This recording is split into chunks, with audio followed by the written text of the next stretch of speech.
Well, welcome back to the program. I'm speaking with Alan Doyle about his first solo effort, Boy on Bridge. So there's a number of collaborations on this, songwriting and otherwise. Huxley Workman being one, Gordy Sampson. We already mentioned Jim Cuddy, actually. And just from the songwriting point of view, have you always been someone who's been comfortable co-writing songs, or has it sort of been more of a solo? No, you hit the nail right on the head. I don't know why, because most guys would love writing songs themselves more than co-writing, but I've always been more comfortable. I don't know, I love doing that. I don't like working by myself very much, to be honest. Like, I'm not a very solitary kind of fella. And now there's a couple of tunes on in the record that I did end up writing myself. I just wrote them kind of very quickly, but I love collaborating with people, and I love collaborating with different people, and that's probably, one of the big motivators for the whole record was I wanted to just work with different people, and if nothing else came but the chance, the chance to work with Gordy and Huxley, Jim Cuddy, and Mike Poston, and Russell, and Colin, and all the guys that worked on the record with me, that would be enough, like that would be a thrill enough, and, it's odd, it speaks volumes about what I like to do, I suppose, that I finally get a chance to do a solo record, and it ends up being probably the most collaborative thing I've ever done. Well, it's interesting that you say that, because I find your music, I don't know if it's your voice, I think it's the songs too, always end up sounding like Alan Doyle music, even though you're collaborating with people, which it's true, I always get that. But, I had the pleasure of interviewing Huxley Workman not too long ago as well, and he was talking about, he remembered a moment when he felt like he had found his voice. He felt like I know high school. I think I know what he means. And that's what I was going to ask you. Do you remember who you were trying to sound like before? Do you remember that moment when you said, "I've got it now. This is who I am"? Very early in my sort of musical life, and because I grew up in a real musical family down Southern Shore in Petty Harbour, and my father and my mom, all were musicians, and my uncles, and I played in bands from a young age. I kind of had sung. If it takes 1,000 songs to learn what you should sound like or something, I had sung 1,000 songs probably long before most people had, But you're right. There was a moment I remember when I was in my high school band, first attempt with my brother Byrne and Alan Hocko's brother Greg, and my buddy Brian Foley. We had a band called First Attempt, and I remember like every 15-year-old at the time in 1984 or 1985 or whatever, we wanted to sound like Def Leppard, right? We wanted to sound like Bon Jovi and Van Halen, and I wanted to sing like David Lee Roth, and I wanted to play guitar like Eddie Van Halen, because that's what girls liked. And I just discovered really early on that I couldn't, and that perhaps long before most people do, I kind of discovered that I really had no voice but my own. That was the only person I could really sound like was me, and for better or for worse, I think there are other singers or other players that are, in the blues world or what have you, like they're always trying to emulate someone else. There's an iconic, Stevie Ray Vaughan record or something that they want to sound like. And that's never occurred to me, and it's not out of some artistic integrity. It's honestly been kind of about my own limitation, because I only sound like me, and so I know what Huxley means when he finds his voice, and I probably found mine, for, like I say, for better or for worse, earlier than most. Well, just getting back to what you're talking about, how you love collaborating with people, and either on a Great Big Sea song or on this record, it always sounds like you're having a tremendous amount of fun. Even if a song, there's serious material on this stuff. There's sin, there's redemption, there's heartbreak. It still sounds like you're having a blast. I know. Do you sin? Give it up for heartbreak. But do you not really buy into this idea of the tortured artist, or is it just like not Alan Doyle to be? Oh, I know lots of tortured artists, lots of them. And and I love some of them, and I honestly believe that, there are lots of great artists and lots of great songwriters that that their art is an expression of sorrow and of pain and of and if it's honest, then that's what it ends up being, and that's because that's all that works is honesty. And for me, if most people who know me know, I'm generally happy. I've been very lucky my whole life, and it's like. And I can't help but sing about that in songs, and that's just an honest comment on how I generally am, and I've always felt fortunate that music for me has always come from a place of joy, right? Singing for me growing up in Petty Harbour was always about good times, right? It was always about celebration. I mean, other people have a musical apprenticeship as perhaps you know, orchestral people, where music is about formality and accuracy, or it's about whatever, you know, maybe it's church music, maybe it's, but for me it was almost all the songs I sung really in my whole life have been to facilitate some kind of celebration. So music for me has always been equated with happiness and, you know, a great night out. Right. You know, every song I write in my mind happens somewhere in a concert. They do, and I find myself more than often than not, especially with Great Big Sea, we've joked about it for years, but how we don't write songs for records, we write songs for concerts. Right.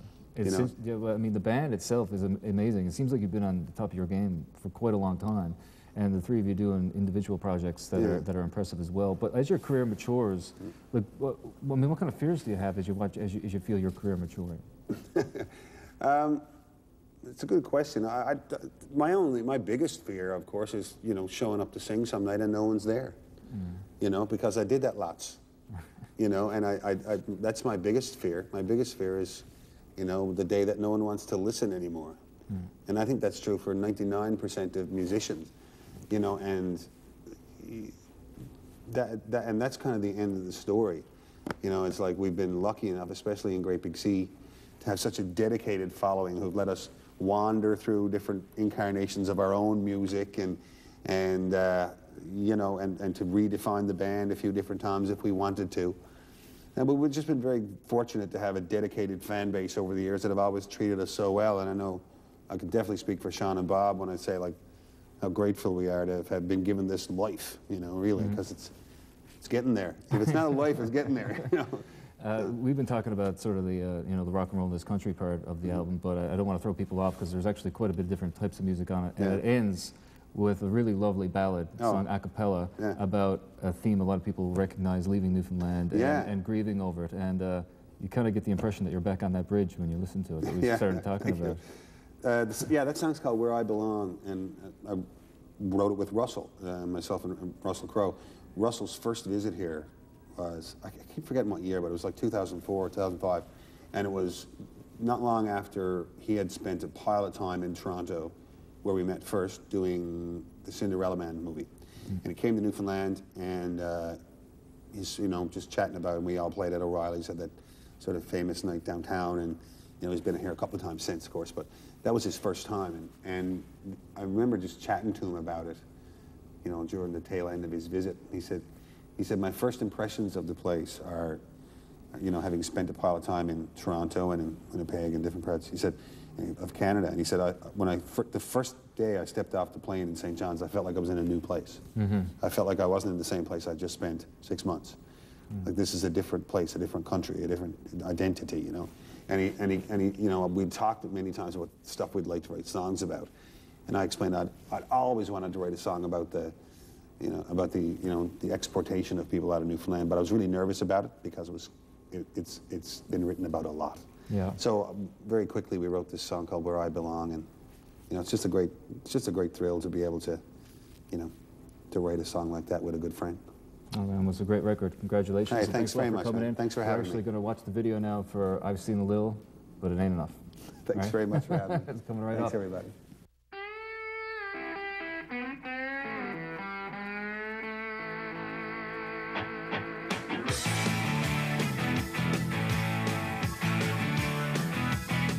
It's a long way to heaven, it's a long way back. Take it from a sinner, it's a cold, hard fact. I kissed the bottle and it tasted like more.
Well, that is the new rockin' single from Alan Doyle's new solo endeavor called Boy on Bridge. The song is called I've Seen a Little. We've got a copy of Boy on Bridge to give away to one lucky viewer, but we want to know where the title comes from. He mentioned it in the interview. He did. It was a good little story. It was a great story. So you got to tell us where it came from. We want to make sure that you're watching. Now, I know that you have a copy of the CD, but we want to make sure that one of you get a copy as well. So to get your name entered, give us a call. Pick up the phone and dial 757-9600. You can send us an email outoftefog@rci.rogers.com. We're also on Twitter and Facebook, so you can look us up there, put your comment in, and we'll make sure to check that to put your names in. Yeah, we'll go through your answers, make sure you were actually listening. Anyway, it's a great record. I'm always impressed when people put out these solo endeavors and make them different than their main project, which for Alan will be Great Big Sea. But it really stands alone. Yeah, you know, it does. It's interesting songs, interesting collaborations. It's a catchy song, that one, though. Yeah, and a lot of it's like that, but a lot of other different musical styles as well. That's it for us tonight. We'll see you tomorrow. Take care, everyone.